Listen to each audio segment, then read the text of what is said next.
diorang akan push kau live.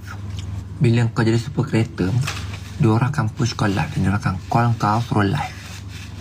Aku ni sebenarnya dia akan call.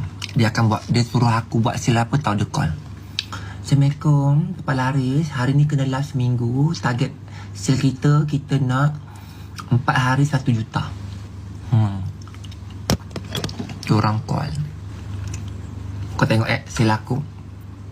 Bukan aku saja-saja buat live tau. Orang kata, Papa ni rajinnya buat live. Dah tu aku tengah tidur-tidur, orang telefon aku. Aku tengah tidur. Lepas tu orang cakap macam mana? Kami tak nak, kami kalau boleh kami nak Papa sendiri ya. AI boleh detect nak muka Papa. Kalau boleh 24 jam dia suruh aku live. Itulah sisi gelapnya.